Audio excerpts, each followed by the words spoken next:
Hello students, तो हम flashback series में चैप्टर जो पढ़ रहे थे वो था फॉरेन एक्सचेंज रेट।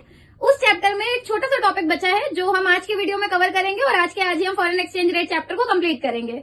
तो आज हम पढ़ने वाले हैं फॉरेन एक्सचेंज मार्केट के बारे में कि कहाँ पे फॉरेन एक्सचेंज आता है, कैसे आता है और मार्केट में क्या फंक्शंस परफॉर्म किए जाते हैं। तो आज हम वो सारी चीजें इस वीडियो में कवर करेंगे और भी जो छोटी मोटी चीजें होंगी वो हम आज इस वीडियो में कवर करेंगे और चैप्टर को आज एंड करेंगे। तो चलिए ज्यादा टाइम वेस्ट नहीं करते हैं और वीडियो शुरू करते हैं। आ जाइए। तो फॉरेन एक्सचेंज रेट मार्केट क्या होती है? फॉरेन एक्सचेंज रेट मार्केट का मतलब है वो मार्केट जहां पे फॉरेन एक्सचेंज खरीदा और बेचा जाता है, उसे ही हम फॉरेन एक्सचेंज मार्केट बोलते हैं। मीनिंग देखते हैं इसकी मीनिंग क्या होती है। It is the market in which foreign currencies are bought and sold. ऐसी मार्केट जहां पे फॉरेन करेंसीज खरीदी जाती है और बेची जाती है, उन्हें ही हम फॉरेन एक्सचेंज रेट मार्केट बोलते हैं। और यहाँ पे सिर्फ फॉरेन करेंसीज की बात होती है, यहाँ पे ये कोई नॉर्मल मार्केट नहीं है। मतलब नॉर्मल मार्केट की तरह बायर और सेलर होते हैं, लेकिन फॉरेन करेंसीज के यहाँ पे सिर्फ फॉरेन करेंसीज बेची और खरीदी जाती है। तो ये फॉरेन एक्सचेंज मार्केट होती है। अब देखते हैं काइंड्स ऑफ मार्केट। ये मार्केट कितने टाइप की होती है? तो ये मार्केट दो टाइप की होती है। एक होती है स्पॉट मार्केट और एक होती है फॉरवर्ड मार्केट। ये दो काइंड्स होते हैं इस मार्केट के। तो जैसा कि नाम से पता चल रहा है स्पॉट, तो स्पॉट मार्केट में जो पेमेंट्स वगैरह होती हैं वो इमीडिएट होती हैं, क्योंकि ऑन द स्पॉट सब पेमेंट हो जाती है, ऑन द स्पॉट डिलीवरी हो जाती है, सारा काम तुरंत हो जाता है, इसलिए इसे स्पॉट मार्केट कहते हैं। इसकी मीनिंग देख लेते हैं।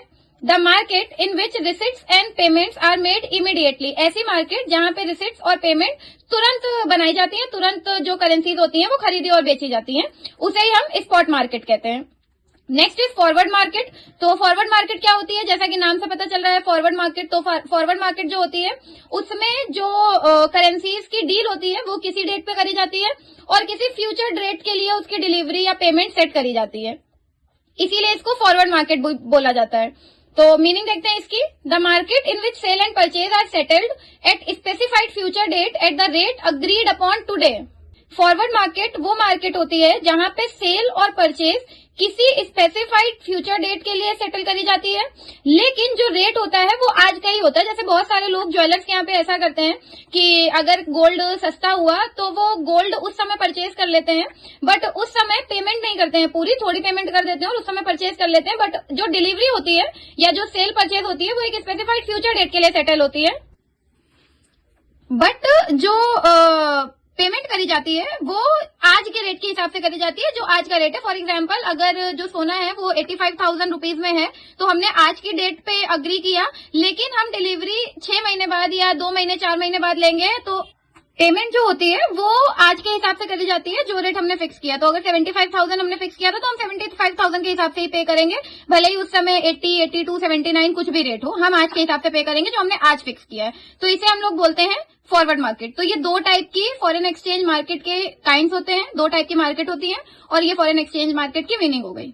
Functions of foreign exchange market. Foreign exchange market के क्या क्या फंक्शंस होते हैं? तो फॉरेन एक्सचेंज मार्केट में 3 टाइप के फंक्शंस परफॉर्म किए जाते हैं। पहला होता है ट्रांसफर फंक्शन, दूसरा होता है क्रेडिट फंक्शन और तीसरा होता है hedging function. And this function is very important. Hedging function, इसकी डिफाइन आता है व्हाट इज हेजिंग फंक्शन ऐसे करके, तो ये अच्छे से समझिएगा। तो अब हम देखते हैं कि ट्रांसफर फंक्शन क्या होता है। तो ट्रांसफर फंक्शन का मतलब है परचेजिंग पावर ट्रांसफर होना। मतलब हमारे पास हमने कोई फॉरेन एक्सचेंज जब करेंसी परचेज करी तो हमने उन्हें मनी दे दिया और हमने उनसे फॉरेन करेंसी ले ली, तो ये ट्रांसफर फंक्शन है कि मतलब पहले किसी और के पास थी, अब हमारे पास आ गई तो ओनरशिप ट्रांसफर हो गई, तो ये ट्रांसफर फंक्शन है। क्रेडिट फंक्शन जो उधार लिया जाता है कि हमने करेंसी ली लेकिन हमने उसका पेमेंट नहीं किया, हम पेमेंट उसका बाद में करेंगे या हमने इसी हिसाब से किया, तो लेकिन जब जिस हिसाब से पेमेंट होगी उस समय जो रेट होगा उस हिसाब से क्रेडिट फंक्शन परफॉर्म किया जाता है कि अगर आज रेट 75 है और आने वाले समय में वो 80 हो जाएगा तो हम 80 रुपए के हिसाब से देंगे, तो ये क्रेडिट फंक्शन है। And what is hedging function? Hedging function वो फंक्शन होता है जो फॉरवर्ड मार्केट में परफॉर्म किया जाता है। यानी कि हेजिंग फंक्शन का मतलब है कि हम आज की डेट पे कोई भी सेल या परचेज सेटल करते हैं और जो उसकी पेमेंट होती है वो हम फ्यूचर डेट के लिए रखते हैं, लेकिन उसका प्राइस वही रहता है जिस प्राइस पे हमने आज सेटल किया है, उसके प्राइस में कोई चेंजेस नहीं आएंगे। तो इसलिए जो हेजिंग फंक्शन होता है वो फॉरवर्ड मार्केट में ही परफॉर्म किया जाता है और ये बहुत ज्यादा इंपॉर्टेंट है। तो ये होते हैं फंक्शंस फॉरेन एक्सचेंज मार्केट के, जो फॉरेन एक्सचेंज मार्केट में परफॉर्म किए जाते हैं। तीनों ही फंक्शन हर मार्केट में परफॉर्म किए जाते हैं। तो स्टूडेंट्स, ये था आज का वीडियो और हमने सारे टॉपिक्स कंप्लीट कर लिए। फॉरेन एक्सचेंज रेट चैप्टर आपका कंप्लीट हुआ। आई होप आपको अच्छे से समझ आ गया होगा। अपनी अपनी बुक से इन डिटेल अच्छे से रीड करिए, जो भी डाउट हो कमेंट सेक्शन में बताइए, वीडियो लाइक करिए, दोस्तों के साथ शेयर करिए और चैनल को सब्सक्राइब करिए। Thank you so much.